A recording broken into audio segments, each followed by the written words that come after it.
राधा रमन जी को घूमना हो तो कैसे घूमते हैं? भगवान तो स्वभाव से भी परे हमारा भाव देखते हैं महाराज। पर भजन कोई कथा का ऐड नहीं है, बल्कि रावण के पहले तो 10 ही मुंह थे, आजकल के रावण के तो मुंह कितने उसको भी नहीं पता। सब इसलिए डर रहे हैं क्योंकि नृसिंह का मुख देख रहे हैं, प्रहलाद इसलिए नाच रहे हैं क्योंकि नृसिंह के चरणों का दर्शन करना है। मैं सच बोलूं, दृष्टि में धन से नहीं आ सकते, तन से नहीं आ सकते, मन से नहीं आ सकते। चालत चाल मराल प्राण धन श्री राधा रमण लाल।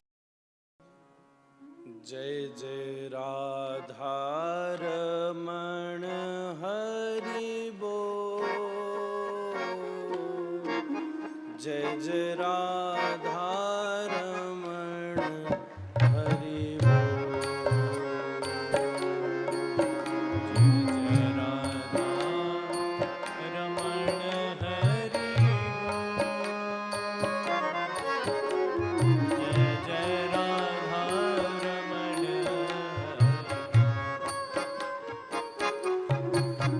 जय जय राधा रमण हरि बोल, राधा रमण हरि बोल,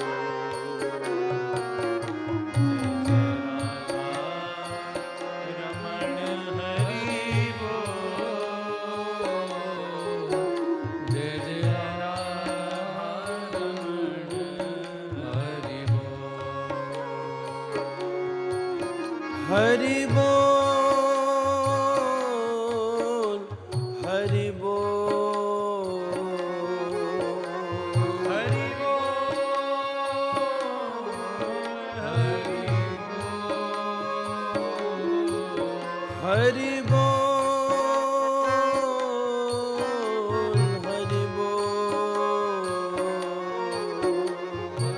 बोल,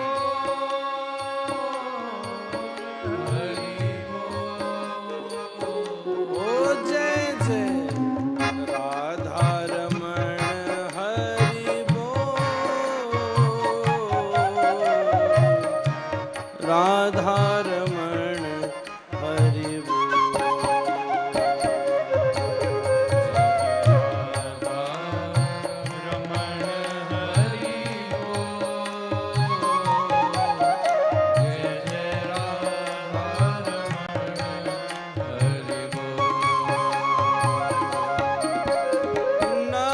नवनागर नवल छैल रसिया, नवनागर नवल छैल रसिया, नवनागर नवल छैल रसिया,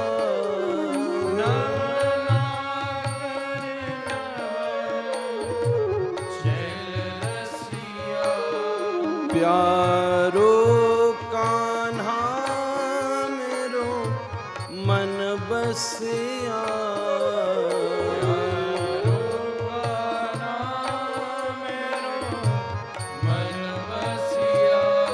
कान्हा मन बसिया रे,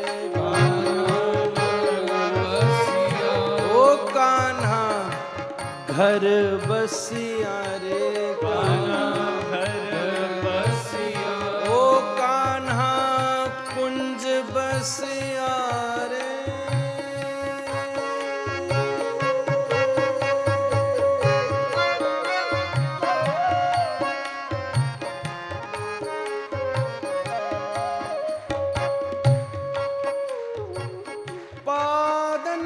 पादन्यासैर्भुज विदुतिभिः सस्मृतैर्भ्रूविलासैः भज्जन् मध्यै चलकुटपटै कुण्डलै गण्डलोलै, सुध्यन्मुख्यः कबररसना ग्रन्थय कृष्णबद्धो, गायन्त्यस्तं तडित इवता मेघचक्रे विरेजु, प्यारो कान्हा मेरो मन बसिया, प्यारो कान्हा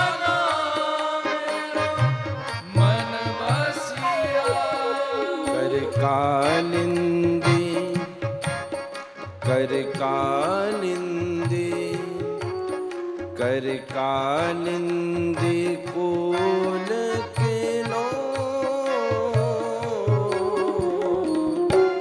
राधा रमण हरि बोल। ओ जय जय राधा रमण हरि बोल। जय जय राधा रमण हरि बोल। हरि हरि हरि बोल।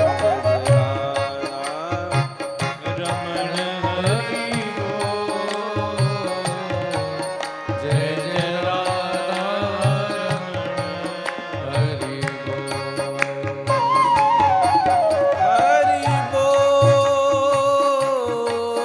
हरि बोल। हरि बोल।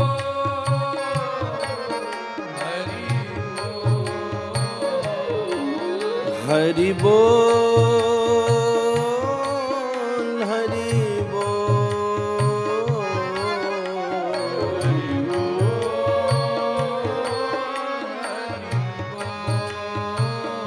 ओ जय जय राधा रमण हरि बोल। राधा रमण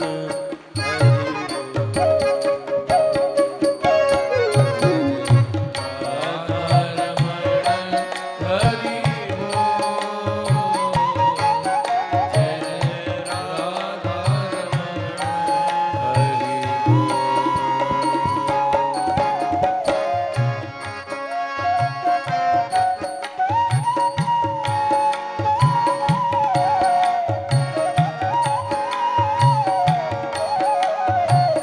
महाराज जी, और कछु का तो नाय पतो, पर आपकी बंसी अभी वैसे ही बज रही है। और ठाकुर जी आपके द्वारे बंसी वैसे ही बजाते रहे। और ये बात हम आप समझेंगे। जय हो।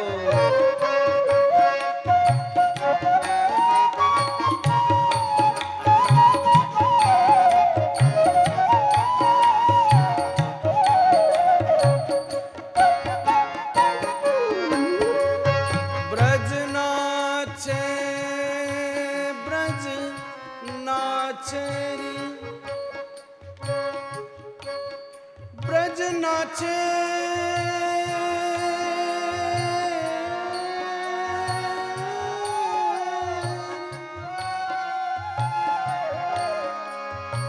जब महाराज जी संकीर्तन करते तो ऐसा ही लगता है। ब्रज नाचे अंगना मंगना अंतरे नंदना। अंगना मंगना माधवो माधवो चांतरे डांगना।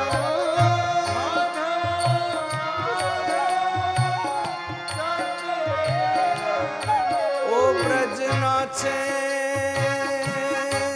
ब्रज नाचे ब्रज नाचे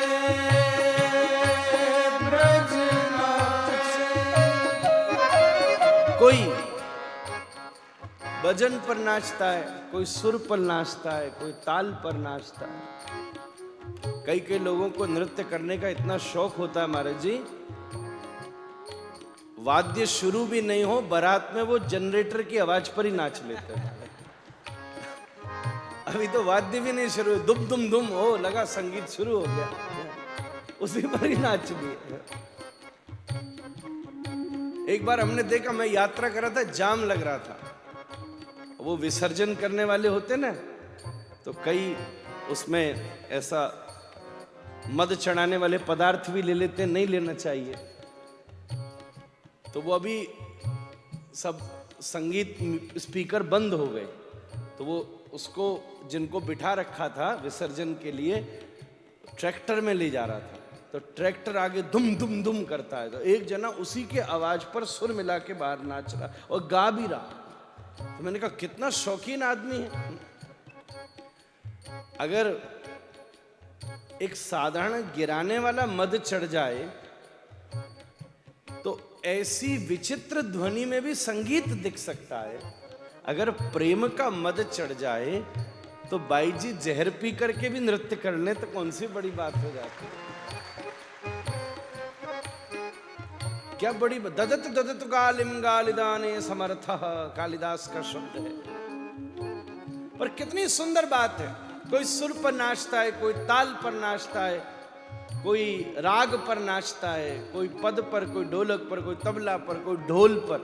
कई कई ऐसे भी होते हैं महाराज जी, कच पूरा जोर लगा दो फिर भी ना नाचे महाराज। पूरा जोर मतलब महाराज ऊपर को सुर लगावे तो ना भी ये समझो फेफड़ा को स्पर्श करके आवे। बाकी बात भी कई ऐसे हो बढ़िया चल रही कथा। पर प्रेम में पता है क्या होता है, ब्रज केवल सुर ताल राग गीत पद संगीत और भजन पर ही नहीं, ब्रज नाचे उसकी किलकन ब्रज नाचे उसकी किलकन पे। किलकारी मारी ठाकुर जी ने, केवल किलकारी। आहा, अंगुष्ठ चोषण करते हुए बालक अत्यंत आनंद में जब होता है तो उसका रोम रोम प्रफुल्लित हो जाता है। जब किलकारी मारे, दोनों हाथ उछल जाए, दोनों पांव चल जाए, एकदम कमर मलचावे, जोर से पांव चला। आहा हा हा, जाके रोम रोम में कोटि ब्रह्मांड नृत्य करे जब वो ब्रज में किलकारी मारे। तो जब भगवान बोलते हैं तब वेद बोलते हैं, पर जब ब्रज में ठाकुर जी किलकारी मारते हैं और रुदन करते हैं तो वेद भी सुनते हैं महाराज जी। किलकारी के तो वेद भी श्रोता हैं, इसलिए तो श्रुति भर ब्रह्मज्ञान। ब्रज नाचे उसकी किलकन पे, ब्रज नाचे उसकी किलकन पे। कजरीली तिरछी चितवन पे,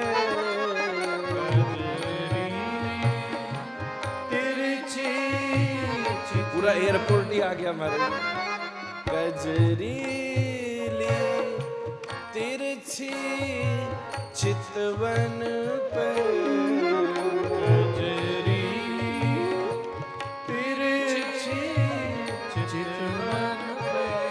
तिरछी चितवन पे, चितवन पे, ओ तिरछी चितवन पे, चितवन पे, तिरछी चितवन पे, चितवन पे, ओ तिरछी चितवन पे, चितवन पे, तिरछी चितवन पे, चितवन पे, ओ तिरछी चितवन पे, चितवन पे, तिरछी चितवन पे, चितवन पे। श्री जी बाबा के जब हम मुख का दर्शन करते हैं, आहा हा, राधा रमण जी तो नेत्र लंबे पहने तो हैं ही, पर उनकी फिर भी श्यामल, जैसे अपन पुतली बोलते हैं ना इसको, उसका दर्शन होता। पर श्री जी बाबा खड़े हैं तो बिल्कुल नेत्र ऐसे नीचे पास। अच्छा, एक भाव ये भी होता है महाराज जी, जिसको बहुत दूर का कोई बैठा उसको देखना हो तो एक हाथ भी ऊपर है और बिल्कुल जो पीछे बैठे उनको, हाँ आजा आजा आजा, एक हाथ कमर, आजा आजा। और जो दूर वाला भी नहीं आया उसको ले ठेंगा। पर ठाकुर जी के जब नेत्र ऐसे लंबे तीखे हैं, उसमें पुतली का विशेष दर्शन नहीं हो रहा। क्यों नहीं हो रहा? अभी बंबई में ही एक महाराज पुष्टि मार्ग के वैष्णव आए, उन्होंने ये बात हमसे कही तो बिल्कुल ताजा ताजा, हमने कहा ताजा ही बात ताजे कुंज में देनी चाहिए महाराज। तो पुतली का दर्शन नहीं हो रहा। बोले महाराज जी पता है हमारे ठाकुर जी और आपके ठाकुर जी में एक क्या अंतर है? हम तो बोले साधारण तो बात ये थी, चरण सीधे हाथ ऊपर। तो बोले ना ना महाराज जी, एक तो ये है ही है, आपके ठाकुर के पाम टेढ़े, हमारे के हाथ टेढ़े। ठीक है, फिर भी और एक बात सूक्ष्म बताओ। हमने कहा तू ही बता भैया। तो बोला पुतली का भेद है। हमने कहा उसमें क्यों? बोले क्योंकि जब गिरिराज जी धारण किए भय हैं उस समय सब लोग वहीं हैं। नंद बाबा वहीं, वृषभान जी भी वहीं, बड़े भी वहीं, छोटे भी वहीं, श्रुद सखा भी वहीं, सखा भी वहीं, प्रिय नर्म सखा भी वहीं, सब वहीं हैं। सब पूरा ब्रज जितने श्री ठाकुर जी के हैं वो सब वहीं हैं। और सबसे बड़ी बात यह है कि उन सबों के बीच में हमारी राधा रानी भी है। तो ठाकुर जी के आंख उन्होंने ऐसे रखे, हाथ इधर है, पाम इधर है, सुंदर सज रहे हैं कि सब लोग तो ठाकुर जी के श्रृंगार पर मुग्ध हो जाएं। इसलिए हमारे श्री जी बाबा ऐसा श्रृंगार करें। पर वह भीड़ में चुपचाप प्रिया जी पर दृष्टि पड़ती रहे और इस बात को सबे पतो ना चले महाराज, क्योंकि पुतली से ही पता चलता है कि व्यक्ति कहां देख रहे हो महाराज। इसलिए तो कहा सखियन अखियन पुत्रिन नीची राख। सूरदास प्रभु का पद है। सखियन अखियन पुत्रिन नीची राख, ज्यों ज्यों गिरधारी गिरि नख पर धरे। अरे किशोरी जी, या पुत्रिन को नीच के राखियो, कहीं ठाकुर जी ते नजर मिल गई और मन में बिन के चंचलता पैदा है गई और उरी हिर गई तो सवरे गिरिराज जी सबकी खोपड़ी पर ही आ जाएंगे महाराज।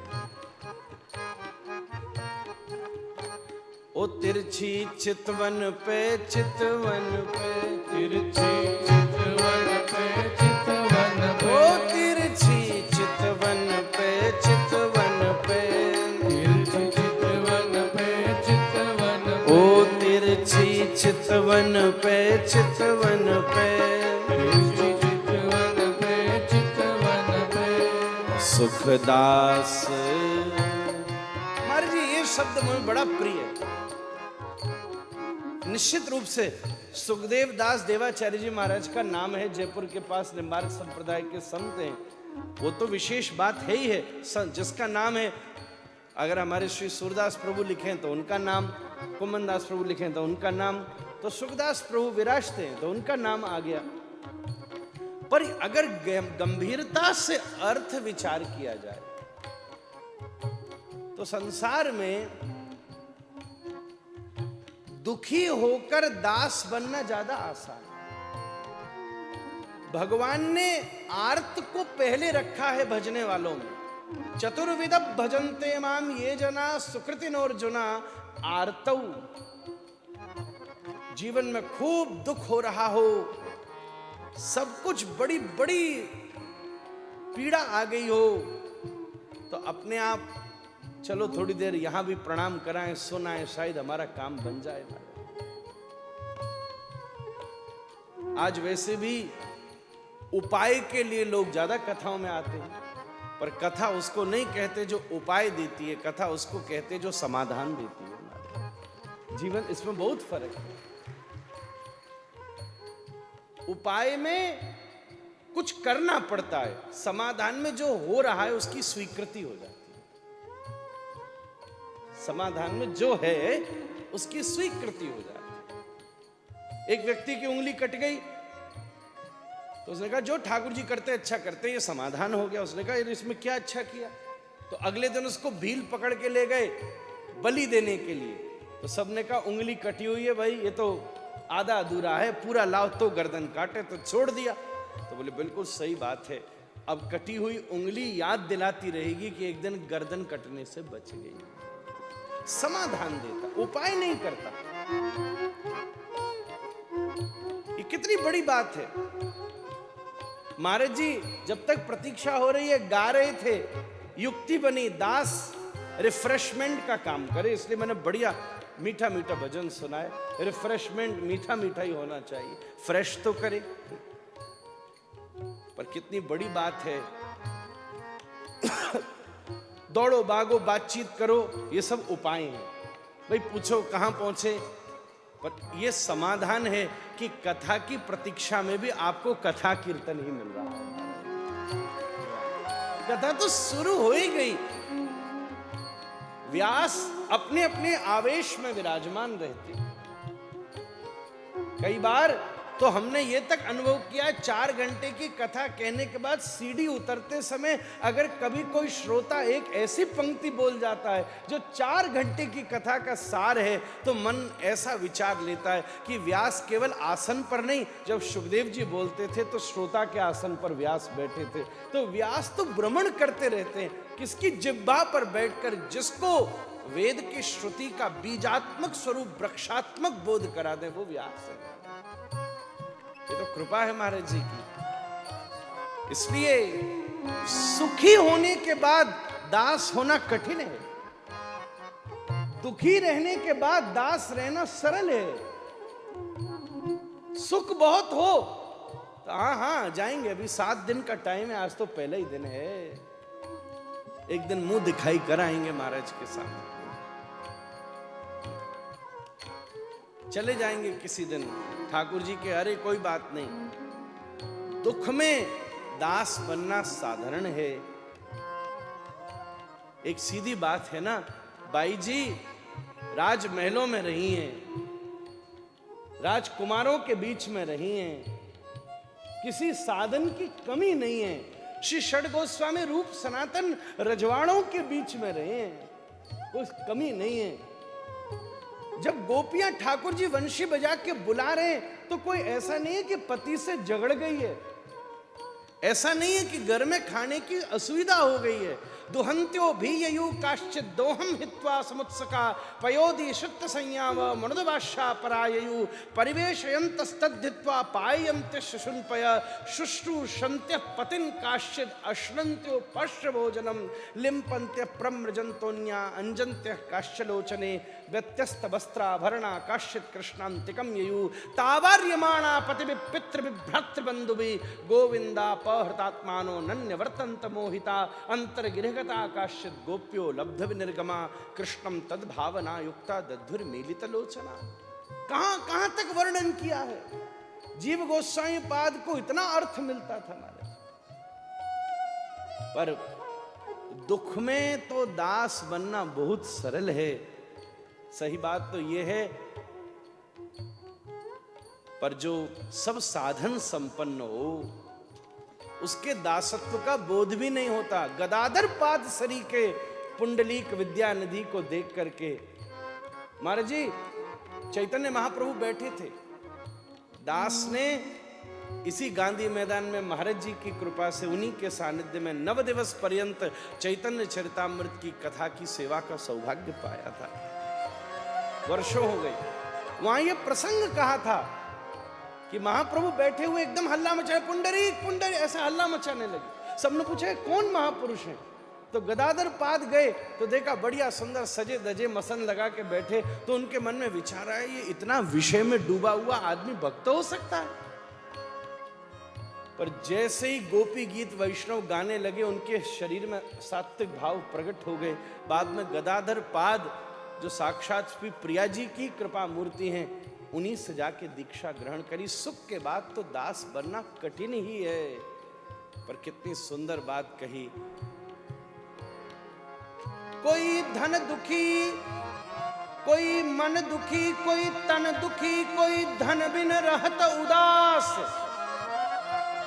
थोड़े थोड़े सब दुखी, पर सुखी राम के दास। इसलिए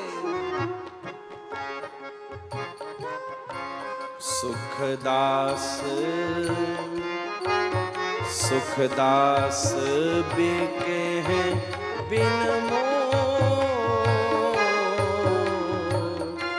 राधा रमण जय हो, जय जय राधा रमण हरि बोल, जय जय राधा रमण हरि बोल।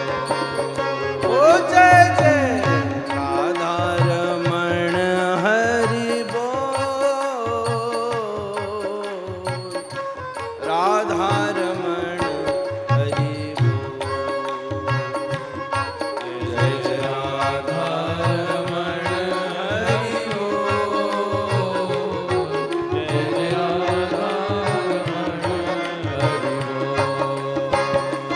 हरि बोल, हरि बोल, हरि बोल, हरि बोल। ओ हरि बोल, हरि बोल, हरि बोल, हरि बोल। ओ हरि बोल, हरि बोल, हरि बोल, हरि बोल। आ हरि बोल, हरि बोल, हरि बोल, हरि बोल। ओ जय जय राधा रमण हरि बोल, जय जय राधा रमण हरि बोल, जय जय राधा रमण हरि बोल। जय जय राधा रमण हरि बोल। ओ जय जय राधा रमण हरि बोल, जय जय राधा रमण हरि बोल, जय जय राधा रमण हरि बोल। जय जय राधा रमण हरि बोल। श्री राधा गोपाल प्रभु की जय श्री जी कुंज महोत्सव की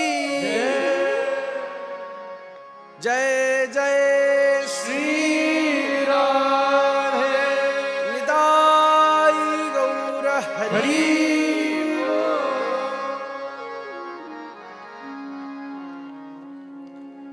आज अपने जीवन में बहुत सौभाग्य का अनुभव हो रहा है कि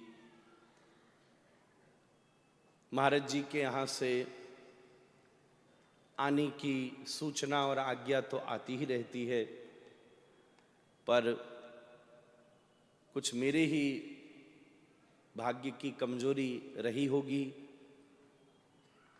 जो अनेक बार वो संभव चाहते हुए भी मैं नहीं कर पाता, पर इसी बात के सौभाग्य का अनुभव हो रहा है।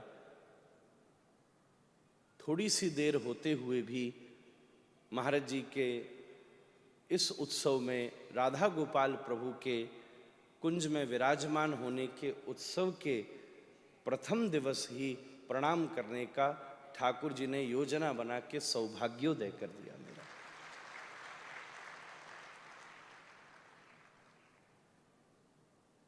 मैं कभी ये कह तो नहीं सका, जब भी हम महाराज जी से मिले 31 दिसंबर की रात्रि थी, तब से लेकर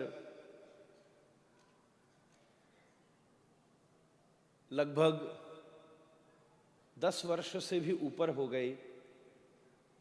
नया वर्ष महाराज जी का दर्शन करके ही शुरू होता था। वो वर्ष हुआ, फिर उसके अगले वर्ष फिर नाथ द्वारा, फिर रस महोत्सव, कुछ न कुछ तो हो ही जाता था। पर मैं ये कहूँगा, हमारा वास्तव में 2026 आज शुरू हुआ है।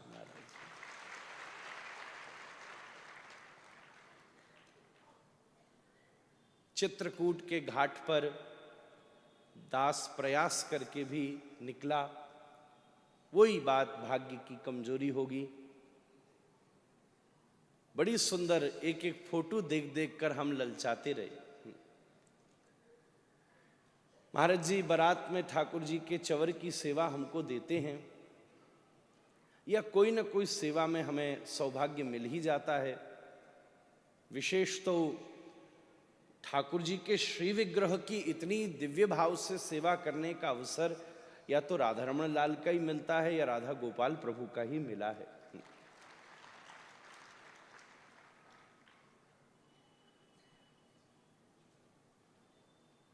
इस बार भी बारात का उत्सव था, हम चल भी दिए पर नहीं पहुंच पाए, तबीयत कुछ बिगड़ गई और बड़े उस दिन मैं भावुक हुआ पहली बार।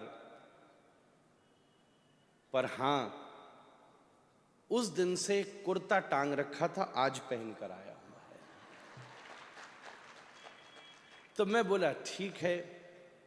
वैसे भी विवाह के बाद घर वालों का सबसे बड़ा आनंद होता है जब जुगल का गृह प्रवेश होता है। तो इस बार तो दास को और भी अंतरंग सेवा में सम्मिलित होने का सौभाग्य प्राप्त हुआ। समाधान की दृष्टि तो यही है भाई, बारात में तो न देखने वाले लोगों को भी दिख ही जाता है दूल्हा, जिनका मतलब भी नहीं है वो भी देख लेते हैं। इतना नृत्य गान हो रहा है, बैंड बज रहा है, दूल्हा जाएगा बैठकर रथ के ऊपर तो सभी देख लेंगे। फिर मंडप में भी जिनसे जिनसे मनोहार है वो सब आ जाएंगे। परंतु जब सब कुछ पूर्ति होने के बाद युगल का घर में प्रवेश होता है, तब तो केवल नितांत जो बड़े अंतरंग घरवाली ही हैं उन्हीं की सौभाग्य, तब और पता चल जाता है कि वास्तव में घरवाला है भी कौन। क्योंकि उसके बाद तो सबको कह ही दिया जाता है जी जाओ जी जाओ जी जाओ जी। तो इस बार दास को अभी आते आते ही ये मन में अनुभूति हो रही थी कि हर बार तो श्री ठाकुर जी ऐश्वर्यमय रथ विराजमान होते हैं, पर इस बार ऐश्वर्यमय रथ से अपने दिव्य कुंज निकुंज रथ में श्री जगन्नाथपुरी में उसकी बड़ी संकेत सूक्ष्म स्थिति है, महाराज जी जानते हैं, जिस पर विराजमान होकर कुंज प्रवेश कर रहे हैं।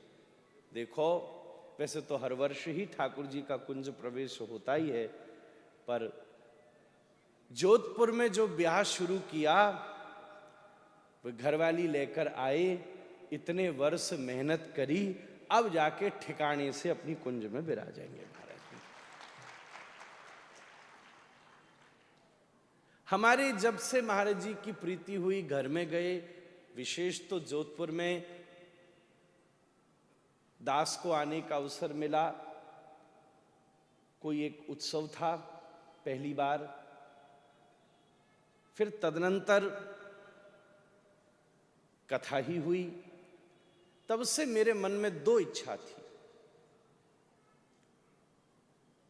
निश्चित रूप से ठाकुर जी विराजते थे, महाराज जी इतने सरल हैं, विनम्र हैं, ये हम सब लोग जानते हैं, पर अब घर के जो मित्र हों, भाई बंधु हों, वो तो अपने लिए, अपने जनों के लिए कुछ शुभ विचार करते ही हैं। ऐसा नहीं है कि कोई सामर्थ्य में कमी है, परंतु महाराज जी के अपने स्वभाव से सब चीजें यथावत रहती हैं, इतना तो हम उनको इतने समय से जानते ही हैं।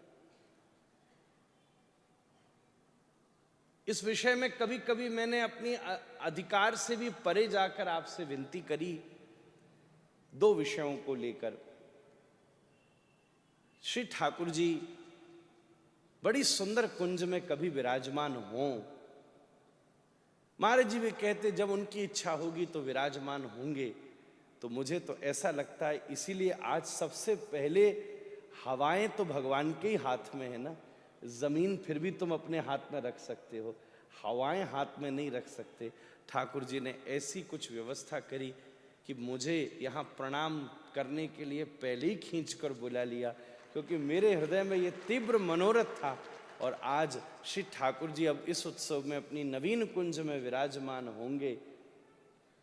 दास का, आप सबका नहीं और महाराज जी का नहीं, ठाकुर जी की कृपा और ये दास का ही एक शुभ मनोरथ था जो आज पूरा हो रहा है। दूसरी मेरी इच्छा थी जो मैं कहूंगा नहीं, वो रहने देता हूं। महाराज जी हंस रहे हैं, वो समझ गए, हमारे अनंतदास जी महाराज भी समझ गए, ये तो हवाओं में ही रहते हैं। उसके लिए हमारे पूज्य मलुकपीठ वाले महाराज जी ने दास को डाकोर जी में आज्ञा दे दी थी, तो उसके बाद से फिर दास ने कहना छोड़ दिया। मतलब हमारा मन तो ये भी था कि ये भी मंडप में बैठे कभी पर ये ठाकुर जी को ही मंडप में बिठाए हैं। सो लगता पूरे जोधपुर की भी ऐसी इच्छा है कोई, पर हाँ, पर मैं इसमें कुछ नहीं कह सकता। मैंने उस दिन से महाराज जी को पता है, उसके पहले तो जब मुझे मिलते कभी कभी मैं कहता महाराज जी किसी से बात करूं क्या पर हाँ देखो ये शर्मा रहे हैं। मंच पे वैसे ब्याह के लिए छेड़ने में भी हम बहुत प्रसिद्ध हो चुके हैं, पर वो छेड़ना फिर सही से रहे, इसलिए अब मैं नहीं छेड़ रहा हूं। इसलिए महाराज जी ने फिर मुझे डाकोर जी में आज्ञा ही दे दी। हम कमरा में बैठे ही थे, हम तो परिवार के साथ ही थे। तो मलुपीठ वाले महाराज जी बोले अब इनको इसमें न छेड़िए। मैंने महाराज जी अब आपकी आज्ञा है। तो उसके बाद से महाराज जी के सामने बैठे, हम एक बार भी नहीं बोले इनको, एक बार भी नहीं बोले। उसके पहले तो कोई बार नहीं थी जब 10-20 बार नहीं बोले। हम बोले हम अकेले क्यों फंसे संग लेके आपको। तो सही बात है, खैर कोई बात नहीं। तो सबसे ज्यादा प्रसन्नता बाबा को हो रही है हमारी बात से। रसिया हैं ये भी महाराज हैं। सो ठाकुर जी तो स्वयं प्रिया जी के संग विराजमान ही हैं। तो एक तो हमारी इच्छा अवश्य पूरी हो ही गई है। आज अभी मैं प्रणाम भी करके आया और भगवान ने अपने आप ही कोई योजना भी बना ली, क्योंकि बड़ों ने कुछ ऐसी बात दी है, कथा से तो दास बंधा ही हुआ है। आगे पीछे की चीजें बहुत प्रयास के बाद भी छूट जाती हैं, परंतु बाल्यकाल से ही घर की कुछ ऐसी घटनाएं अनुभूति रूप में बड़ों ने पालन करके आज्ञा दी है कि कथा तो किसी भी प्रयास से पूरी हो ही, कहीं भी हो, व्यासपीठ के प्रति तो बंधा ही रहे, चाहे कुछ भी हो जाए। एक ठीक ठौर पर गैया का एक खूंटा ठीक बंधा हो, फिर वो चरने कहीं भी चली जाए, कोई फर्क नहीं पड़ता। खूंटा पक्का होता है तो घूम फिर करके ढूंढती ढांढती वहां पहुंच ही जाती है। ऐसे आप सब भी अपने जीवन में ठाकुर जी के चरणों में खूंटा बांध के रखना। महाराज दास का भी खूंटा बड़े गुरुदेव ने, बड़े महाराज जी ने व्यासपीठ से बांध दिया। तो और कुछ हो चाहे नहीं हो, कहीं पहुंचूं, उत्सव में जाऊं, न जा पाऊं, ये भूले महाराज जी के प्रति भी दास का सैकड़ों बार अपराध हुआ है, पर ये अभी तक बात बनी हुई है कि कथा तो ठाकुर जी निभाई देते हैं। ऐसी कृपा हुई कि जोधपुर में दिसंबर में ही आकर पूर्वालोकन करने का भी सौभाग्य महाराज जी की कृपा से हो गया। और आज तो देखकर हम आश्चर्य ही पड़ गए कि वाह, ऐसी सी यही स्थान पर मैं आया था। ठाकुर जी ने दिव्य भाव से अपनी मंगलमयी कुंज को निर्मित किया है। उसमें पुष्प भी विराजमान है, पक्षी भी विराजमान है। हमारे गीत गोविंद, हमारे श्री गोविंद लीलामृत में कृष्णदास कविराज महानुभाव ने प्रत्येक कुंज के जिन जिन स्वरूपों का वर्णन किया है, थोड़ा सा उसका अंश हम आज स्पर्श करने का प्रयास करेंगे। वो सब वहां पर दास को दर्शन हुआ। ऐसा लग रहा है वहां का अणु अणु, रोम रोम, सब चीजें जैसे आप यहां बैठकर व्यासपीठ की प्रतीक्षा कर रहे थे, ऐसे ही वहां का एक एक शिलाखंड, वहां शिलाखंड पर पड़ने वाली एक एक ज्योति, द्वार द्वार पर पड़ा हुआ एक एक पक्षी, जड़ा हुआ एक एक पुष्प, एक एक पुंज पुंज श्री राधा गोपाल प्रभु के आगमन की प्रतीक्षा कर रही थी। जैसे आपकी प्रतीक्षा भी कथा से ही पूरी हो रही है, ऐसे ही उस कुंज की भी प्रतीक्षा कथा से ही पूरी हो सकेगी। क्योंकि सही बात, एक बात सुन लीजिएगा, अगर सच में ठाकुर जी को कहीं कोई पधरा सकता है तो आज के समय श्री हरि नाम और हरि कथा ही पधरा सकती है। ये सौभाग्य की बात है। जोधपुर जैसे स्थान पर साक्षात श्री वृंदावन के ठाकुर जी वृंदावन की व्यासों की कथा के माध्यम से आ रहे हैं। ठाकुर जी तो कथाओं से ही आते हैं। और कहाँ आते? भगवान की घूमने का मार्ग क्या है? हम ये कहते ना, राधा रमण जी को घूमना हो तो कैसे घूमते? अर्चा रूप में तो ठाकुर जी वहीं विराजमान है, जाएंगे तो कहीं नहीं। पदों में तो हम गाते हैं, चालत चाल मराल प्राण धन, श्री राधा रमण लाल। संध्या आरती का पद है चालत चाल मराल। तो ये चालत चाल मराल ठाकुर जी की कहाँ निकलती है? कथाओं में ही निकलती है। कथाओं से ही तो प्रविष्टः कर्णरंध्रेण स्वानाम भाव सरोरुहम धुनोति समलम कृष्णः सलीलस्य यथा शरद। महाराज जी कि मंगलमय भाव से वहां ठाकुर जी की कुंज बनी है। कुंज में प्रत्येक जो मंजिल है वो तो दास को धर्म अर्थ काम मोक्ष रूपी स्वरूप ही प्रतीति हुई। दिव्य भाव से द्वार पर विद्यमान एक एक तत्व ऐसा प्रतीत हुआ कि वृंदावन का ही एक एक कुंज, एक एक स्वरूप उस पर विद्यमान है और भीतर श्री ठाकुर जी विराजमान है। सब तत्व को देखने की एक अद्वितीय दृष्टि होनी चाहिए, रसमयी दृष्टि होनी चाहिए। आज सब संत जन यहां विराजमान हैं, ये बड़े सौभाग्य की बात है, क्योंकि जैसे किसी स्त्री का विवाह हो रहा हो तो बहुत सारी स्त्रियां उसके सहयोग में खड़ी हो जाती हैं। गृह प्रवेश हो रहा हो तो कहीं से जेठानी पकड़ लेती है, कहीं से देवरानी पकड़ लेती है, कहीं से सास भी सहयोग करती है। घर की सब महिलाएं, माताएं उस नववधूटी को संभालकर घर में प्रवेश कराती हैं। अब भगवंत का गृह प्रवेश हो रहा है तो संत जनों ने चारों तरफ से पकड़ लिया है। संत ही पधार कर श्री ठाकुर जी को कुंज में विराजमान कर रहे हैं और संतों के ही बल से ठाकुर जी विराजमान होंगे। हमारा आपका कोई बल नहीं है। सबसे बड़ी बात यह है, कुंज किसको कहते? कुंज में ठाकुर जी एक प्रकार से, कुंज रुकने का स्थान नहीं है, ध्यान दीजिएगा, कुंज रुकने का स्थान नहीं है। ठाकुर जी कहां रुकते हैं? नंद भवन। भवन में भगवान रुकते हैं, आंगन में श्री ठाकुर जी खेलते हैं। नंदांगन, गोकुल की तरफ जाओ तो उसका भी स्वरूप बनता है। कुंज का स्थान का अर्थ लिखा है लीलामृत में, श्री कविराज महानुभाव ने कुंज कहते हैं जहां प्रिया प्रियतम मिलते हैं। महाराज, कुंज मिलन स्थली है, जहां ठाकुर जी से मिला जा सकता है अपनी परम अंतरंगिका के साथ, उस स्थान को कुंज कहते हैं। कोई कहीं रहता हो वो वहां अवश्यमेव मिल जाए, ये आवश्यक नहीं है। जो जहां रहता हो वो वहां मिल जाए, ये आवश्यक नहीं है। जो जहां खेलता हो वो वहां मिल जाए, वो आवश्यक नहीं है। पर जो जहां मिलता हो वो अगर वहां मिल जाए तो ये बड़ी साधारण सहज बात है।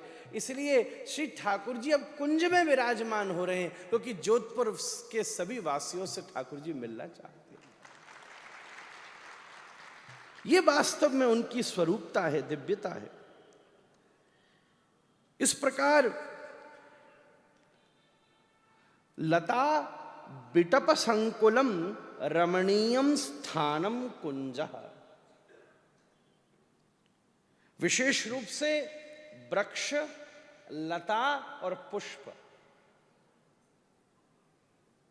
श्रृंगार रस का श्लोक है, ये तीन स्थान जहां तीन तत्व प्रधानता से विराजमान हो, वृक्ष भी हो, लता भी हो और पुष्प भी हो, और हां एक और है रमणीय स्थान, उसकी छाया भी हो। जैसे वृक्ष की छाया पर व्यासपीठ विराजमान है। छाया नहीं होगी तो बैठना संभव नहीं होगा।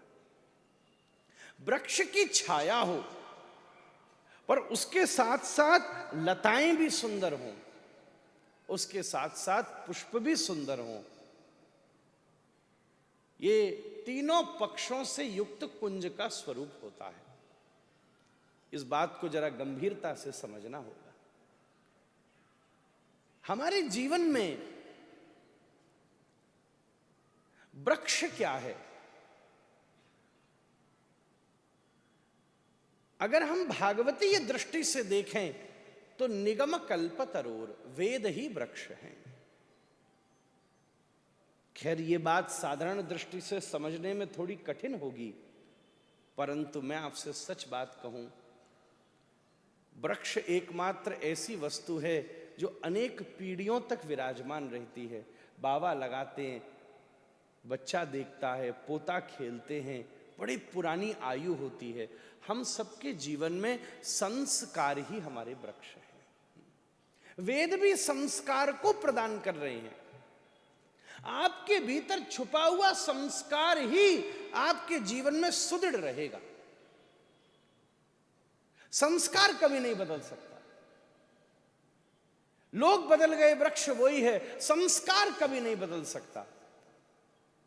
कुछ भी हो जाए, कहीं ना कहीं बड़ी सुंदर बात हम ग्रंथ में अवलोकन कर रहे थे। अयोध्या पधार करके कैकेयी जी कितना बदल गईं, कितना रघुनाथ से प्रेम करती, महाराज दशरथ का कितना स्नेह लावण्य हुआ, पर उसके बाद भी मंथरा ने कुरेद करके पूर्व संस्कार को ऐसा जागृत कर दिया कि एक क्षण के लिए वो संपूर्ण संबंधों की विस्मृति करके तुरंत बोल पड़ी, तापस वेश विशेष उदासी, 14 बरस राम वनवासी। संस्कार हमारे वर्णों से उतरता है, संस्कार हमारी जाति से उतरता है, हमारे आश्रम से भी उतरता है। कुछ भी कर लो, जैसे कोई भैया बहुत समय तक हारमोनियम बजा रहा हो और उसमें सारे गामा पाधा नी का अभ्यास कर रहा हो, तो प्रत्येक बटन के ऊपर उसकी उंगली की छाप लग जाती है। छाप लगी जाती, कितना भी प्रयास कर ले, घुमाते घुमाते भी वो उंगली की छाप अपने आप स्पर्शभूत हो जाएगी।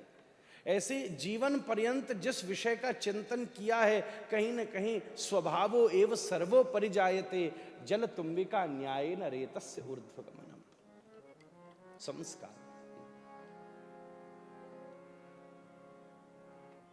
एक बार महाराज जी हम अरब देश की तरफ, आप भी एक बार उस तरफ वहां गए थे, एक और देश है वहां दास को जाना था, तो वहां हमको यह बोला गया कि एयरपोर्ट पार करते समय महाराज तिलक नहीं हो मस्तक के ऊपर, क्योंकि वहां रोक लेंगे, उनको वहां स्वीकृति नहीं है। बल्कि थोड़ी पुरानी बात है, पिताजी महाराज के संग तो ये स्थिति थी, जब भी तो भारतवर्ष कितना धन्य है महाराज। बल्कि वो तो ये भी बोले कि महाराज धोती भी संभल के पहनिएगा। तो हमने फिर एक युक्ति करी, धोती तो पहनी पर दक्षिण वाली हिसाब से पहन ली, और कुर्ता बनवाया महाराज जी जो थोड़ा घोंटू से नीचे तक जाता था, तो वो झबला जैसा दिखता था, जिससे बोध नहीं हुआ सामने वाले को कि पहना क्या है, नहीं तो अरेस्ट भी हो जाए। अभी थोड़े दिनों पहले महाराज जी से भी हमने मिलाया था, हमारे मित्र जैसे ही हैं तो सन्यासी बूढ़े इंद्रदुम्न स्वामी पधारे उत्सव में। अभी रशिया में उनको बड़ी समस्या हो गई, रख लिया भीतर केवल प्रचार की दृष्टि से। तो हमसे बोला कि तिलक नहीं धारण करना। हम बोले ठीक है। अब महाराज जी जो नित्य तिलक कम से कम श्री जी लगाते ही हो, उसके मस्तक पर उस तिलक की छाप बनी रहती है। अब श्री जी तो नहीं धराई हमने, चलो धराई भी थी तो बस थोड़ा ये किया, उतरने से पहले ऐसा भी नहीं हो क्या करें, समस्या बन जाए। पहले पता नहीं थी, चलते समय बोला गया। जब पहुंचे तो वो बड़ा स्तब्ध रह गया, बोले महाराज जी इससे तो आप लगा ही लेते। हमने कहा क्यों? बोले श्री जी तो नहीं है, पर आप तिलक जिस आकृति का लगाते हैं, मस्तक के ऊपर पूरी छाप बनी हुई है, जानने वाला तो दूर से ही देख लेगा। कहने का अर्थ क्या है? इसी को संस्कार कहते हैं। जिसने 20 वर्ष तक अपने मस्तक पर तिलक अविराजित किया हो, कंठ में कंठी धारण की हो, तो उसके अंग के ऊपर भी उसकी छाप प्रतीत हो ही जाती है। तदनुसार ही जिसने जीवन भर भगवत स्मरण किया हो, जीवन की कितनी भी प्रतिकूलता क्यों ना आ जाए, स्वाभाविक रूप से उसके मुख से हरि नाम निस्सृत हो ही जाएगा। महाराज करत करत अभ्यास की, संस्कार से बड़ा वृक्ष दूसरा नहीं हो सकता। अपने घर में संस्कार का वृक्ष लगाइए। लताएं पताएं क्या है? सब लताएं पताएं कहते हैं संबंधों को। महाराज विचारशील बात है। और तो अभी आप रस लेंगे ही। दास को जो चिंतन हुआ, जैसा हुआ, जिस स्तर पर चला वैसे हमने कह दिया। वृक्ष संस्कार का है और लता पताएं संबंधों की हैं महाराज। संसार में जैसा आपका संस्कार होगा संबंध भी आपके वैसे ही होंगे महाराज। जैसा संस्कार होगा। मधुरालय की तरफ जाओ तो रास्ते में कुछ शराबी मिल ही जाएंगे। जुआ घर की तरफ जाओ तो थोड़े ज्वारी मिल ही जाएंगे। वृंदावन की तरफ जाओ तो कुछ संत मिल ही जाएंगे। जैसा संस्कार होगा वैसे संबंधों का निर्माण होगा। प्रतिकूल स्थिति में भी व्यक्ति को वो संग की प्राप्ति हो ही जाएगी जिसकी वो खोज कर रहा है। तजिए हरि विमुखन को संग। दुनिया में बड़े अच्छे अच्छे लोग हैं। दुर्योधन के पास कितने बढ़िया बढ़िया लोग थे, कितने अच्छे। कृपाचार्य, द्रोणाचार्य, गांधारी भी बड़ी विदुषी है, महाभारत में लिखा है। स्वयं पितामह भीष्म जिनके मुख से विष्णु सहस्त्रनाम निकला है। इतने श्रेष्ठ जनों का संग है, पर उसका संस्कार ही ऐसा है कि उसको तो सब लताएं पताएं दिखती हैं मामा जी में महाराज। केवल शकुनी की मानता और किसी की नहीं मानता। भीड़ बहुत इकट्ठी की है दुर्योधन ने, पर अपने संस्कार के अनुसार ही उसके संबंधों का स्वरूप बना हुआ है। क्या बात है। आज आयोजन तो सब जगह होता है, पूरे देश में कथाएं होती हैं, पर ये महाराज जी का संस्कार और प्यार है कि जब व्यासपीठ लगती है, जितने आसन आपके सामने महापुरुषों के लगते हैं इनके आयोजन में, ऐसा हमने कहीं नहीं देखा। हम लोगों ने कई बार सीखा, कई वृंदावन में उत्सव हो, क्या सुंदर बात है। भीड़ तो श्रद्धालु श्रोता तो सभी जगह आ सकते हैं, पर आपके प्रयास से इतने बड़े बड़े कहीं न टिकने वालों महात्मा टिक गया, और क्या चाहिए महाराज। इतने बड़े बड़े महापुरुष आएंगे 7 दिवस पर्यंत तक। कथा इसलिए संस्कार देती है महाराज। हम कई बार कथा में बोले, उद्धव ने श्री कृष्ण से पूछा, प्रभु अब तो कलयुग में आपकी सबसे ज्यादा जरूरत है। अब पहले तो एक पूतना थी, अब तो न जाने कितनी पूतना हो जाएंगी। पहले एक कंस था, अब तो न जाने कितने कंस हो जाएंगे। अब आप क्या करोगे, कितने अवतार लोगे प्रभु। रावण के पहले तो 10 ही मुंह थे, आजकल के रावण के तो मुंह कितने उसको भी नहीं पता। सुबह से रात तक मुंह बदल जाते हैं और दिखते भी नहीं है कि ये 20 मुंह वाला है। तब भगवान ने कहा, तिरोधाय प्रविष्टो यम श्रीमद् भागवतार्णवम। उद्धव, इस बार मैं गोलोक धाम वापस नहीं जा रहा हूं, इस बार श्रीमद् भागवत में प्रवेश कर रहा हूं, क्योंकि इस बार अवतारों से कार्य नहीं चलेगा, इस बार तो समाज में संस्कार की स्थापना करनी पड़ेगी। इसलिए भागवत जी संस्कार की स्थापना करती है। एकमात्र सनातन धर्म में इतने संत बैठे, हाथ जोड़कर विनती करूं, कथा ही एकमात्र ऐसा साधन है। आप यज्ञ करोगे, कितने लोगों को यज्ञ कुंड में बिठाओगे। आप मंदिर जाओगे, कितने लोगों को गर्भगृह के सामने खड़ा करोगे। आप योग करोगे, कितने लोग योग का अभ्यास, श्वास और आसन को ठीक से लगा पाएंगे। आप तीर्थाटन करोगे, कितने लोगों के पैरों में ताकत है, अमरनाथ, केदार, मानसरोवर और केदार जैसे स्थानों पर जा सकें। पर एकमात्र व्यासपीठ ऐसी है जो समाज के प्रथम से लेकर अंतिम व्यक्ति कर और असीमित लोगों को एक साथ बैठकर एक साथ ठाकुर जी के रस का लाभ दे सकती है। इसलिए तो आज के समय कई बार व्यासपीठ ही सब लोगों को टारगेट में मिलती है महाराज, उसी को पकड़ा जाता है और किसी को कोई नहीं पकड़ता व्यासपीठ को, क्योंकि एकमात्र पिछले 50 वर्षों में अगर सनातन धर्म का इतने विस्तार से कोई संरक्षण कर पाई है तो ये व्यासपीठ कर पाई है महाराज। सबसे पहले आपके पास संस्कार का वृक्ष होना चाहिए, दृढ़ वृक्ष, वो संस्कार जो वेद पुष्ट हों, बीज, और ऐसा पेड़ जो बड़े बड़े तूफानों में न हिल सके। अभी एक बहुत बड़े विश्वविद्यालय में दास का उद्बोधन था, तो वहीं के हिसाब से बोलना था।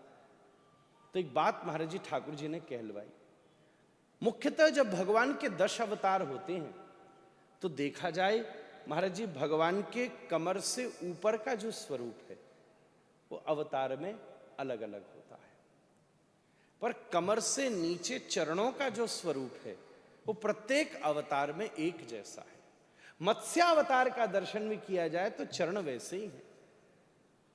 कृष्ण वाराह, एक श्वेत वाराह है, एक कृष्ण वाराह है, 2 वाराह हैं, दोनों ही मथुरा में विराजते हैं।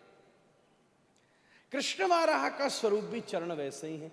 नृसिंह तो प्रसिद्ध हैं ही हैं, ऊपर से सिंह जैसे, और नीचे चरणों को देख करके तो प्रहलाद जी भी वारी वारी जा रहे हैं। सब इसलिए डर रहे हैं क्योंकि नृसिंह का मुख देख रहे हैं, प्रहलाद इसलिए नाच रहे हैं क्योंकि नृसिंह के चरणों का दर्शन कर रहे हैं। मत्स्य, वाराह, कूर्म, हयग्रीव, सब दशावतार का चित्र देखा जाए तो मुख सबका अलग है पर चरण सबके एक से हैं। कहने का मतलब क्या है, जीवन में समय के साथ अपने विचारों का परिवर्तन करते रहना चाहिए, पर जीवन में आचरण सदा एक सा होना चाहिए। महाराज, आचरण बिल्कुल एक सा होना चाहिए। समय के साथ परिवर्तन तो होना ही पड़ेगा। कभी आवश्यकता थी तो कथाएं 2-2 समय भी होती थी, 6-8 घंटा। अरे एक समय व्यास पाठ करता था, वो सब श्रोता सुनते थे, फिर सुबह की कथा होती थी, फिर 45 मिनट भी कीर्तन होता था, और फिर शाम की कथा सूर्यास्त के बाद होती थी, और फिर नित्य नियम अपना भी करता था। अब न इतने सुनने वालों की सामर्थ्य, वक्ता श्रोता च दुर्लभ।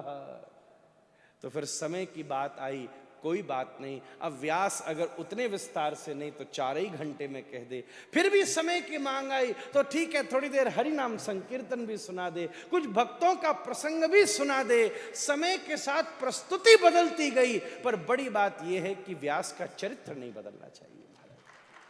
समाज का चरित्र नहीं बदलना चाहिए, प्रस्तुति बदलनी चाहिए। और मैं सच कहता हूं, हमें तो हमारे राधा कृष्ण जी महाराज से मिलकर ऐसा ही होता है।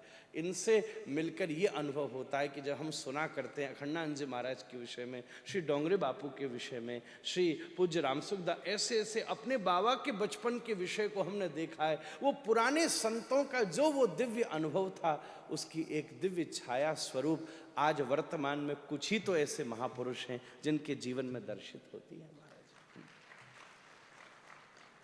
संस्कार का वृक्ष दृढ़ होना चाहिए। क्या अद्भुत बात है।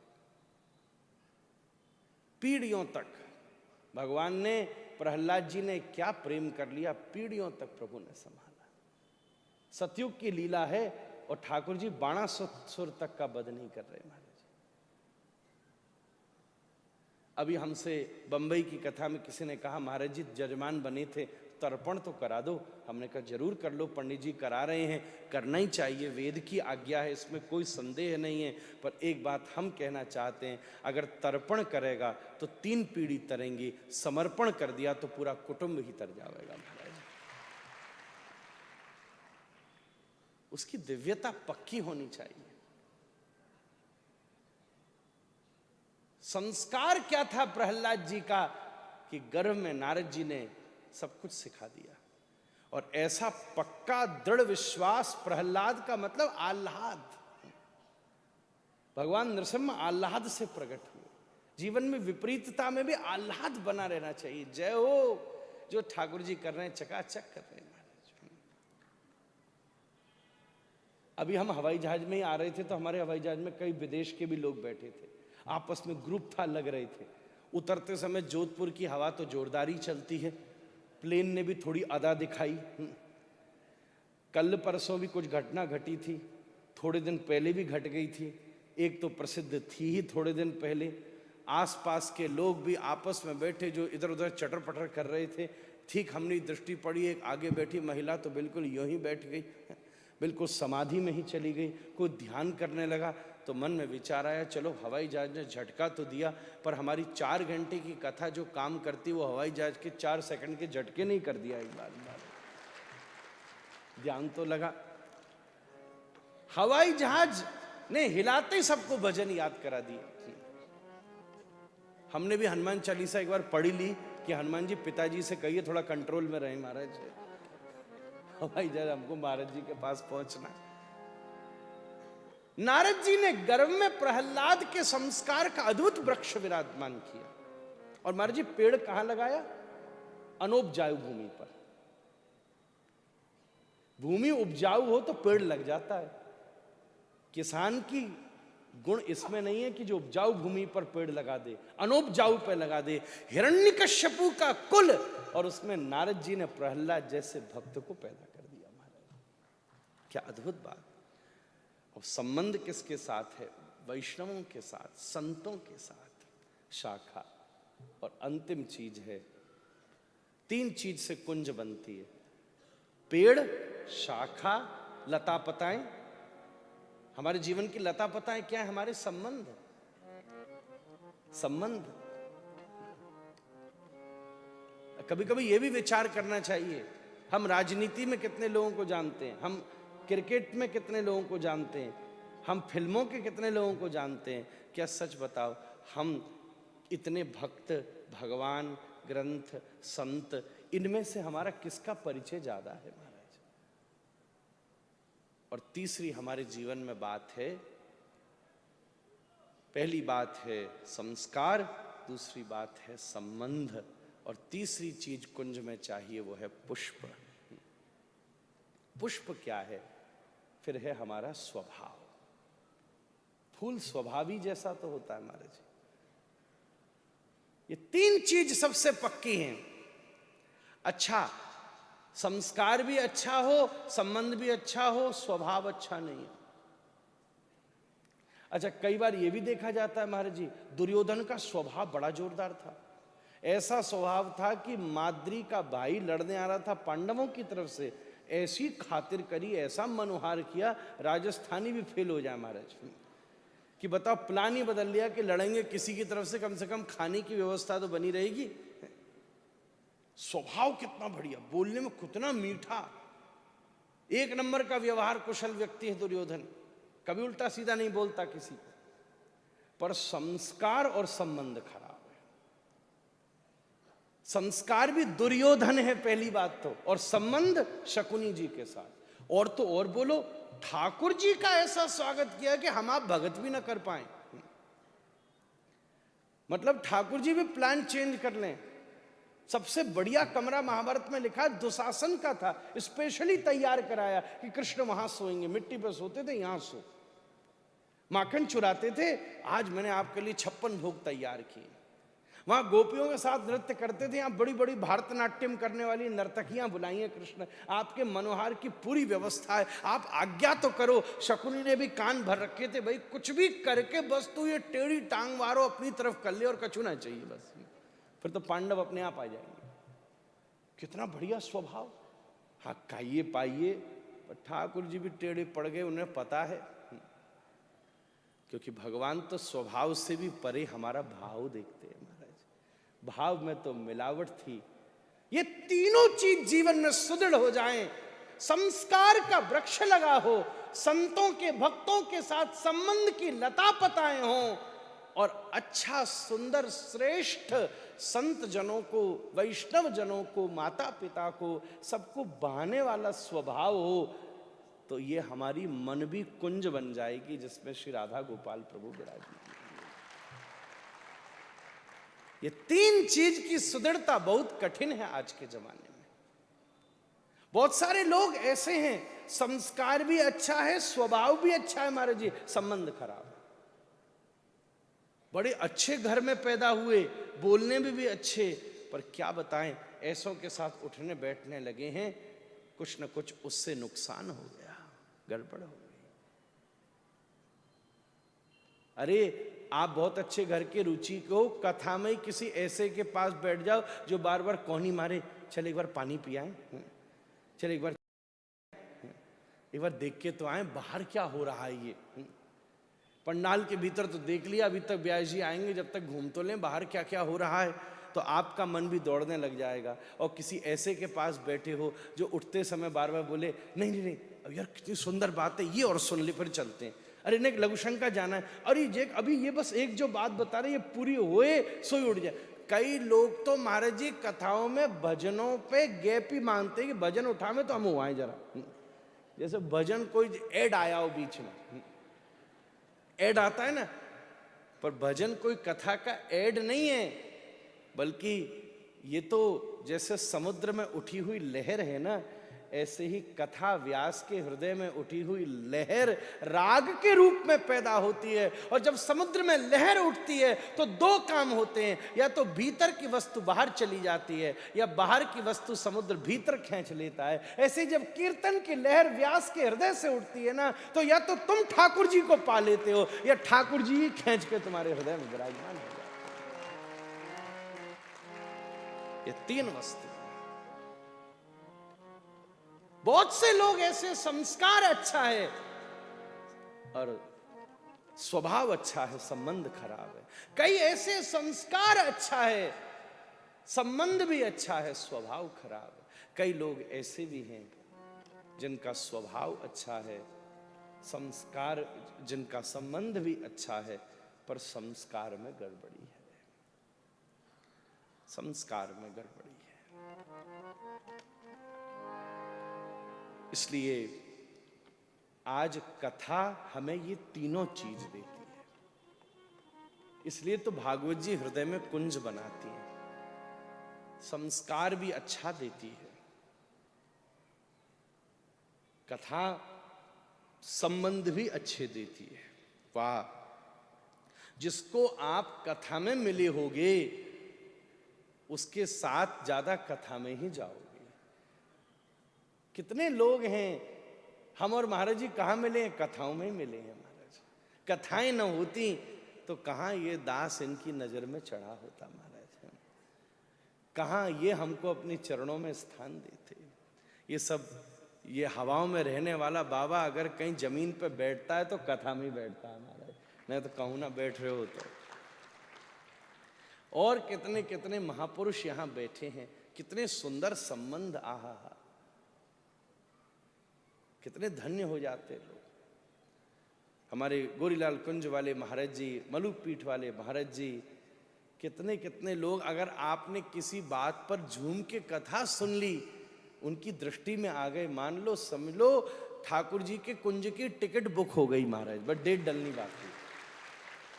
विदेश में कई बार होती है, अभी यहाँ तो भी, यहाँ पहले हुआ करती थी, अब नहीं होती, ओपन टिकट, टिकट बुक कर ली, डेट कब डलनी है ये मौके पर देखेंगे। किसी भजनानंदी संत की तुम दृष्टि में आ गए, और मैं सच बोलूं, दृष्टि में धन से नहीं आ सकते, तन से नहीं आ सकते, मन से नहीं आ सकते, भजन से ही आ सकते। टिकट तो बुक हो गई, अब डेट जब संत की इच्छा होगी डाल देगा महाराज। ये तीनों चीज भागवत जी में मिलती है। संस्कार भी श्रेष्ठ। वाह, आपको भरोसा नहीं होता होगा, कई कई बार महाराज जी जाते बड़े बड़े शहरों में, बड़े बड़े कई व्यापारी हैं, कई लोग हैं, आप खुद ही जीवन में सोचना, एक स्थान पर साधारण तरीके से कथा के अलावा क्या आप 4 घंटे कहीं बैठ सकते हो? अपने घर ही में ना बैठ पाओगे।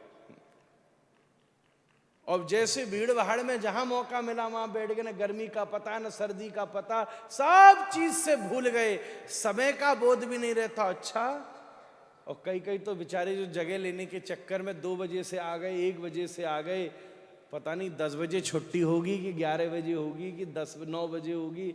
सिस्टम के हिसाब से तो 9 बजे तक होनी थी, पर इस बार ठाकुर जी ने दास को पहले सेवा दे दी। अब देखो महाराज जी कब आपकी छुट्टी करें, पर छुट्टी तो वास्तव में 7 दिन बाद ही होगी महाराज। संबंध भी श्रेष्ठ और स्वभाव, स्वभाव। भागवत जी में सबको भगवान ने मारा, कालिया को नहीं मारा। जितने असुर आए ठाकुर जी ने सबरे मारे, एक ना छोड़ो। गोपियां भी जब याद कर रही हैं तो सबसे पहले उसी को याद कर रही हैं। वेश जलाप्यया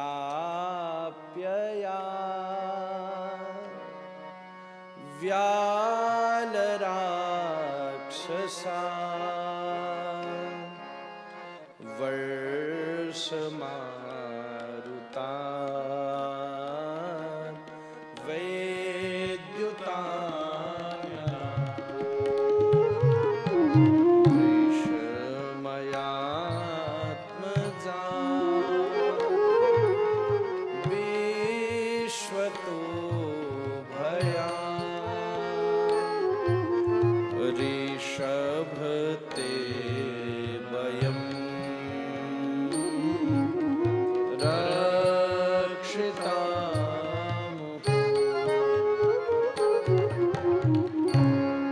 ठाकुर जी ने नाग नहीं मारा, जमुना से विष को दूर किया, विष जलाप्य।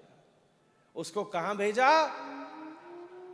जब नाग पत्नियों की बात हुई, वांछन्त यत्पाद रजप प्रपन्ना, जमुना जी में माटी मांग रही हैं, बताओ महाराज। तो ठाकुर जी बोले, नाग बोला, प्रभु हम पहचान गए आप कोई देवता हो, बताओ कौन सा देवता?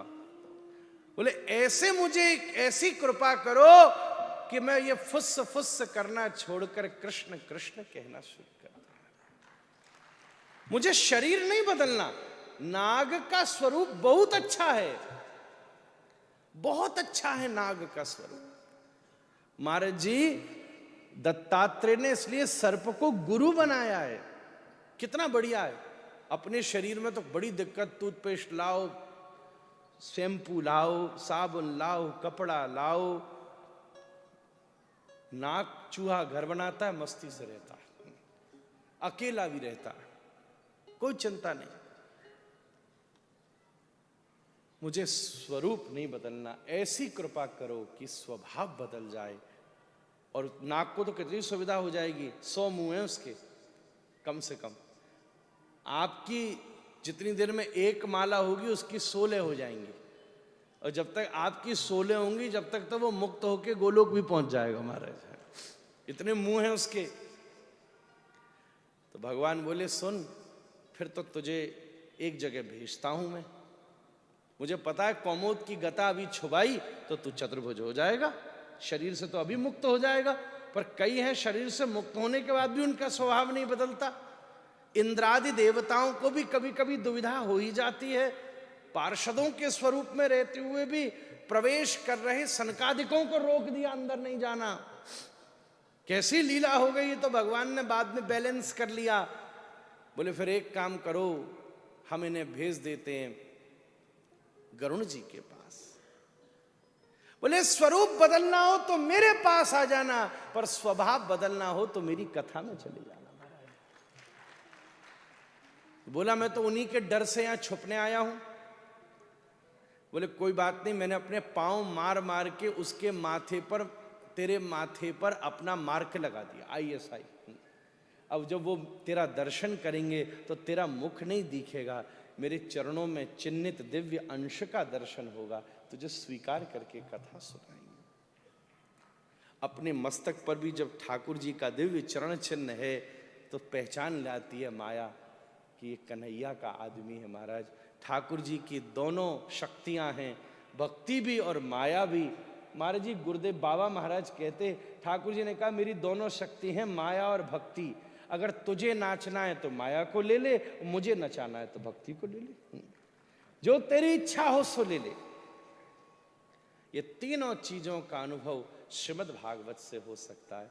इसलिए भागवत जी जैसे राधा गोपाल प्रभु अपनी कुंज में पधार रहे हैं, आपकी भी हृदय को कुंज बना देंगे और फिर कथा के माध्यम से उसमें प्रवेश हो जाएगा। ये ब्रज की दिव्य लीला यहाँ प्रकट हुई है। अभी बंबई में कथा हो रही थी ब्रज के ऊपर ही, तो भागवत शब्द में भी ब्रज की संयुक्ति छिपी है। भ से महाराज जी ब्रज जैसे भगवान कहीं नहीं, जैसे ब्रज में भगवान है ऐसे कहीं नहीं। आहा, नंद निकेतांगणे मया दृष्टम गोधूलि धूसरितांगम नृत्यते वेदांत सिद्धांत। ग मतलब महाराज जी ब्रज जैसी गोपी हैं ऐसी कहीं नहीं है। गोपी ब्रज के अलावा कहीं नहीं गई। यहां तो बड़े बड़े सिद्ध गंधर्व महादेव सरी के गोपी बनने को तैयार हैं। भाग व ब्रज का तीसरा रस है वेणु बंसी। ठाकुर जी बंसी छोड़कर कहीं नहीं गए, यहां ब्रज में ही रह गई। भाई प्रिया जी को दे दीनी और त से इस ब्रज का तत्व, ये ब्रज का जो रज तत्व है, रस तत्व है, ये अद्भुत है। तो श्रीमद् भागवत के मंगल में माध्यम से ये कुंज की जो मधुर लीला अद्वितीय भाव से प्रकट हो रही है, उसकी कोई तुलना नहीं कर सकता। हमारे यहाँ 12 प्रकार की कुंज की चर्चा है। दास लिख तो लाया था, पर अब इतना अवकाश भी नहीं है। वो तो महाराज जी ने थोड़ी सी, हम सुलगा जा रहे हैं, फिर तो महाराज जी यहाँ विराजमान होके कृपा बरसावेंगे और कभी महाराज जी ही कृपा करेंगे तो कुंज में ठाकुर जी के सामने ही 12 कुंज की छोटी मोटी चर्चा करेंगे। वहीं कमरा में बैठ के वहीं आनंद हो महाराज। यहाँ तो है ही कुंज की चर्चा, तो कुंज में ही हो सकती है। श्री ठाकुर जी की पुष्प कुंज, उसका स्वरूप क्या है? श्री ठाकुर जी की फल कुंज, रस कुंज, मधु कुंज, गोकुंज, द्वार कुंज, नव कुंज, शशि कुंज, प्रेम कुंज, सिद्धव कुंज, लक्ष्मी कुंज और अंतिम तुलसी कुंज। ठाकुर जी की ये 12 कुंज हैं। आप नित्य प्रति इसका यहाँ स्मरण करते रहिएगा। आइए एक बार हमारे साथ में ये 12 नाम बोलकर कुंज महोत्सव में इन संपूर्ण कुंजों का यहाँ आवाहन कर लीजिए। भागवत जी के एक एक स्कंध में ये एक एक कुंज है महाराज जी। इसलिए भागवत जी में 12 स्कंध हैं, क्योंकि भागवत जी साक्षात विशुद्ध श्री मद युक्त वृंदावन है। तो एक एक स्कंद एक एक कुंज है। अब कभी अवसर महाराज जी ठाकुर जी के सामने कृपा बनेगी, तब पहले अध्याय की कुंज का स्वरूप क्या, दूसरे अध्याय की कुंज का स्वरूप क्या, उसकी चर्चा की जाएगी। पर आप हमारे सामने जय जयकार करिएगा। पुष्प कुंज की, पुष्प कुंज बोलिए, पुष्प कुंज की, फल कुंज की, रस कुंज की, मधु कुंज की, गो कुंज की, द्वार कुंज की, नव कुंज की, शशि कुंज की, प्रेम कुंज की, सिद्धव कुंज की, लक्ष्मी कुंज की और तुलसी कुंज की। बोल श्री कुंज निकुंजेश्वर भगवान की जय। श्री राधा गोपाल प्रभु की जय। श्री ठाकुर जी इस प्रकार संपूर्ण कुंज में विराजमान रहते हैं। यहाँ भी पुष्प भी हैं, वृक्ष भी हैं, लता पताई भी हैं, सुख सारी भी हैं। ये सब सुख हृदय में जो आया सो हमने आपसे कहने का भाव सन्निधान किया है। असली बात ये है, योजना ठाकुर जी ने ऐसी बना दी कि हमें भी यहाँ से कल कथा शुरू करनी थी और गाड़ी से यहाँ से अभी वापस जाना था। 10-12 घंटे का रास्ता है। सो मन ही मन हमने सोची महाराज जी की कृपा है, आना तो है ही, पर मन ही मन ठाकुर जी से भी कही कि ठाकुर जी तुम खुद तो कुंज में विराज रहे हो और हमको सड़कन पे दौड़ाओगे। सो श्री ठाकुर जी ने ऐसी कृपा हमसे करी कि जो साधन से श्री मलुकपीठ महाराज जी पधार रहे हैं, वो साधन वापस जा रहा था तो दास को उसी में थोड़ी लिफ्ट मिल गई महाराज। तो अगर सच्चे हृदय से समर्पित भाव से कहीं आओ तो आपका सब सिस्टम चकाचक हो जाता है महाराज। ऐसा हमको लगता है। महाराज जी हम सोच तो रहे थे, कल की कथा भी पहले से ही दे रखी थी, पहुंचना भी जरूरी था, पर सब साधन बन गया और अब मुझे इशारा किया है महाराज जी आज्ञा करेंगे। सो मैं रिफ्रेशमेंट्स में आपको जो जो चीज़ 12 पकवान प्रस्तुत कर सका। पूरो फल फूल छोड़ो, पूरो पेड़ ही दे दीनो महाराज। अब जितनो मर्जी खानो खाइयो, वही भाव से मैं अपनी वाणी को श्री हरि चरणों में समर्पित करता हूँ। आप 2-3 बार मेरे साथ दिव्य हरि नाम संकीर्तन करिए। महाराज जी आने वाले हैं। आज नागपुर में कथा पूरी हुई है, वहाँ से चल करके यहाँ पहुँचे हैं। और कोई बात नहीं है, सही बात तो ये है, भूख से ही भोजन शुरू होता है, प्रतीक्षा से ही कथा शुरू होती है।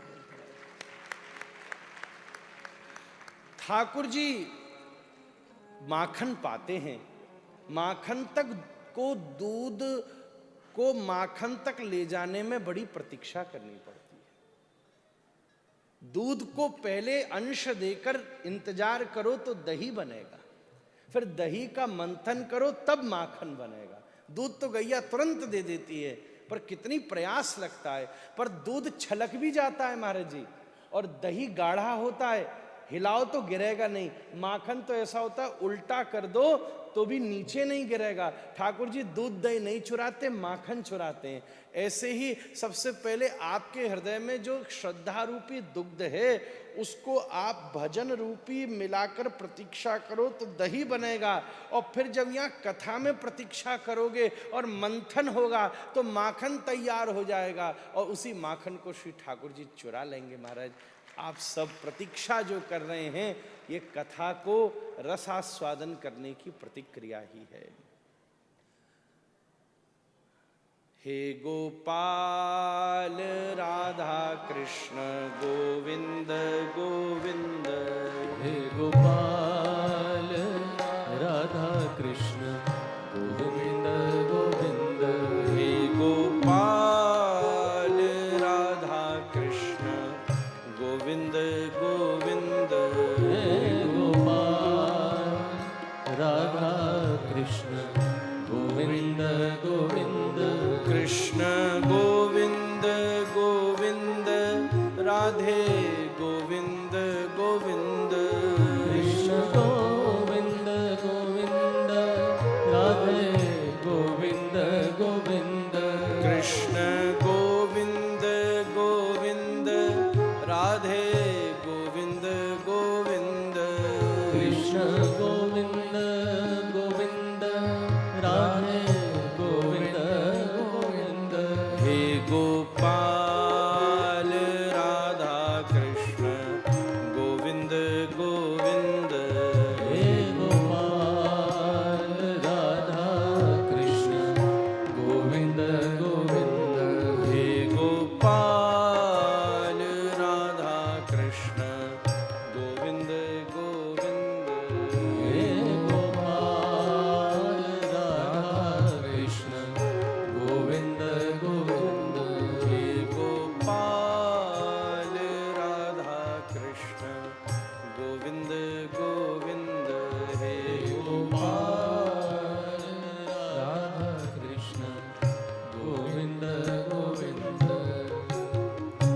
श्री राधा गोपाल प्रभु की, श्री राधा रमण लाल की जय, बोल। आज के आनंद की जय कथा से फैले सत्संग रिफ्रेशमेंट की जय, जय जय श्री राधे।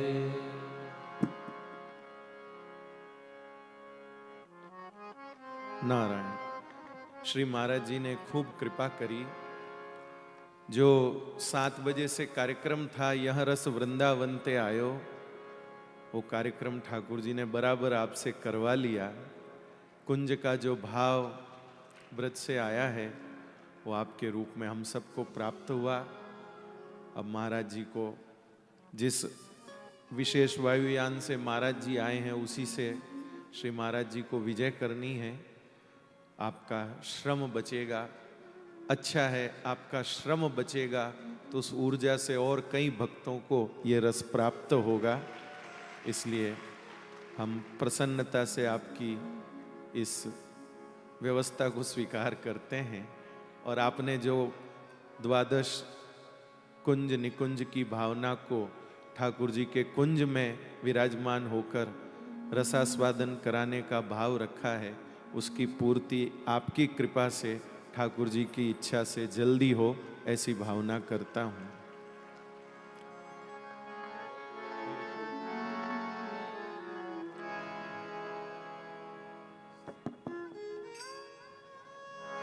जय राधे